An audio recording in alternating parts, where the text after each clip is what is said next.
मैं Neelkamal Rathore government PG college Jhalawar botany department से third year students. कल हमने बैक्टीरिया में ट्रांसफॉर्मेशन प्रोसेस को पढ़ा था। आज हम उसी की कंटिन्यूटी में बायोटेक्नोलॉजी में बैक्टीरिया में कॉन्जुगेशन को स्टडी करेंगे। कॉन्जुगेशन में इस प्रक्रिया को लेडरबर्ग और टैटम ने बैक्टीरियल इशेरिया कोलाई के स्ट्रेन नंबर 12 पे स्टडी किया था।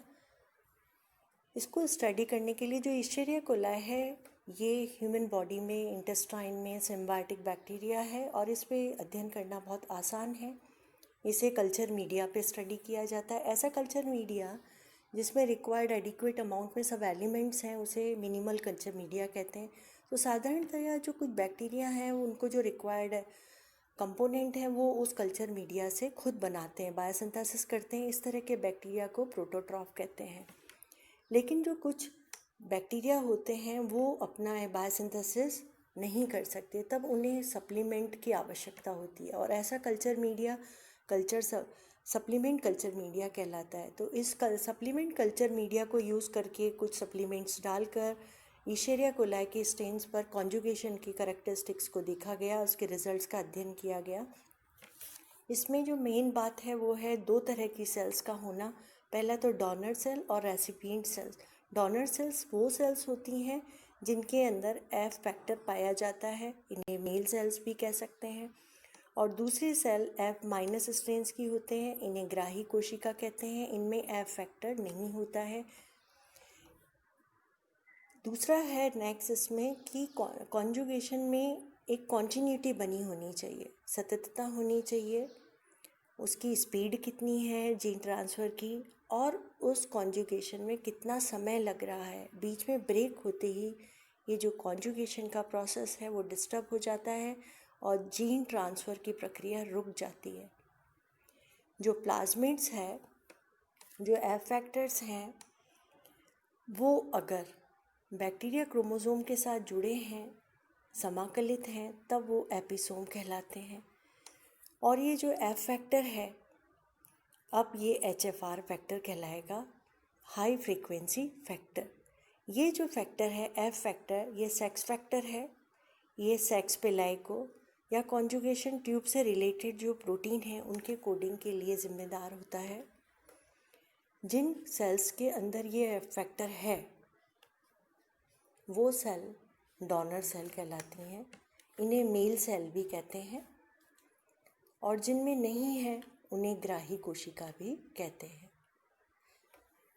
जो एफ फैक्टर है यहाँ पर ये सेक्स फैक्टर, अगर ये बैक्टीरियल सेल से फ्री है सेल में, तब ये strain simple F positive strain कहलाएगा। इस डोनर सेल में बैक्टीरियल सेल, बैक्टीरिया क्रोमोसोम और एफ फैक्टर दोनों पृथक पृथक हैं, इसलिए यह स्ट्रेन एफ पॉजिटिव स्ट्रेन है। जबकि जब ये एफ फैक्टर मेन बैक्टीरिया के क्रोमोसोम के साथ समाकलित हो चुका है, उसका एक इंटीग्रेटेड पार्ट बन चुका है, एपिसोमिक फॉर्म में है, तब इसे हाई फ्रीक्वेंसी फर्टिलिटी स्ट्रेन कहा जाता है। ये दोनों स्ट्रेन आपस में इरिवर्सिबल हैं। इनके जुड़ने से, इनके डिटैचमेंट से एफ फैक्टर एचएफआर में या HFR factor HFR strain F strain में कन्वर्ट हो सकता है और इनका कॉन्जुगेशन में मेन रोल होता है। ये हाइपोथेटिकल डायग्राम है इशेरिया कोलाई का। इशेरिया कोलाई में 5 स्ट्रेन्स को बनाया गया, स्ट्रेन नंबर 1, 2, 3, 4 एंड 5। इनका जो एक सीधा सतत लीनियर ऑर्डर में जीन का ओरिएंटेशन दिखाया गया है। स्ट्रेन नंबर 1, जब यहाँ टारगेट साइट है ए, ये ए से स्टार्ट होगा कॉन्जुगेशन ट्यूब में एंटर करना। ए से लेकर पी तक इसका ओरिएंटेशन होगा। इसमें ए से लेकर पी तक जीन एक सीक्वेंस में अरेंज हैं। सेकंड स्ट्रेन में हम देखें तो यहाँ डी से लेकर पी तक एक सीक्वेंस में अरेंज है। थर्ड स्ट्रेन में यहाँ पे कट उसके एंटी डायरेक्शन में लगा है, तब ये स्ट्रेन एफ से स्टार्ट हुआ है और पी तक, और उसके बाद नेक्स्ट जीन्स अरेंज दिखाई दे रहे हैं। फोर्थ स्ट्रेन में आई से स्टार्ट होगा I H G, then last L K G तक ये सीक्वेंस है।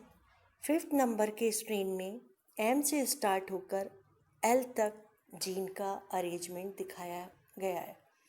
तो ये काल्पनिक हाइपोथेटिकल स्ट्रेन्स हैं जिससे कि ई कोलाई में स्टडी की जा सकती है कि ये किस प्रकार ये स्ट्रेन एक डोनर सेल से रेसिपिएंट सेल में जाते हैं और किस करैक्टर को गवर्न कर सकते हैं।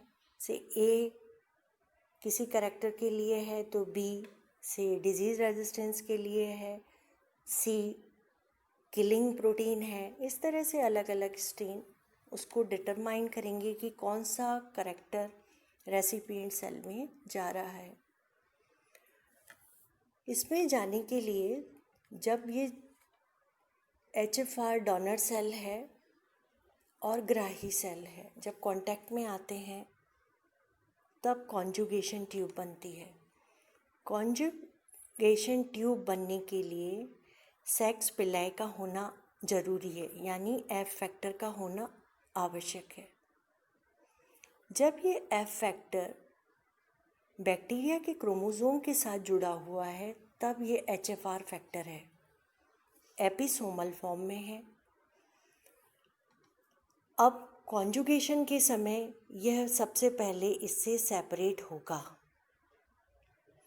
HFR से ये सेपरेट हो गया है, सेपरेट एफ फैक्टर। अब अपना ये एक टेम्पलेट इस कॉन्जुगेशन ट्यूब में प्रवेश करवाता है।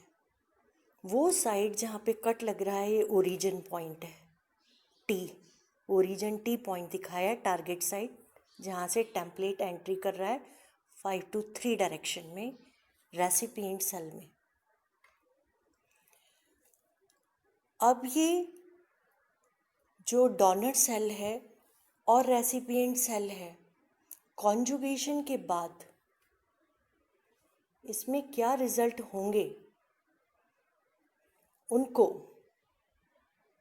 उनकी संभावनाएं 3 हो सकती हैं। ज़रूरी नहीं है कि जब क्रॉसिंग हुआ है, कॉन्जुगेशन हुआ है तो ये एफ फैक्टर ट्रांसफ़र हो। उसके ट्रांसफ़र होने या न होने पर ये 3 रिजल्ट्स दिख सकते हैं। नंबर 1, जब कॉन्जुगेशन HFR और F- स्ट्रेन में हुआ तो जो रेसिपिएंट सेल है वो F- ही रह गई। सेकंड, F पॉजिटिव स्ट्रेन्स बन गए। थर्ड केस में ये HFR स्ट्रेन बन गए। ये जो HFR स्ट्रेन है इनके अंदर डोनर सेल के बैक्टीरिया के ट्रांसफ़र की पॉसिबिलिटी है। इस कारण ये जो HFR है मीरोजाइगोट या पार्शियल डिप्लॉयड प्रोडक्शन कर सकता है। यहाँ पर बैक्टीरिया के क्रोमोसोम का, जो डोनर का बैक्टीरिया क्रोमोसोम है उसके जीन के फ्रैगमेंट्स यहाँ पर आ सकते हैं। यहाँ पॉसिबिलिटी है रिकॉम्बिनेशन की। तो ये फर्स्ट स्टेप जहाँ ये कॉन्जुगेशन ट्यूब बनी है, पहले इंटीग्रेटेड फॉर्म में था, ये एफ फैक्टर सेपरेट हुआ, रेसिपिएंट में एफ फैक्टर नहीं है। एफ फैक्टर की एक कॉपी जो कि एक टेम्पलेट था वो कॉन्जुगेशन के थ्रू 5 to 3 डायरेक्शन में टारगेट साइट्स को लेकर, ये जो टारगेट पॉइंट जहाँ से कट लगा था उस ओरिजिन पॉइंट से ये टेम्पलेट अंदर एंटर हुआ। अगर सेक्स फैक्टर ट्रांसफ़र नहीं हुआ तब ये रेसिपिएंट सेल वैसे ही F- ही रह गई। रिजल्टेंट यहाँ पर F- ही रहा। नेक्स्ट स्टेप में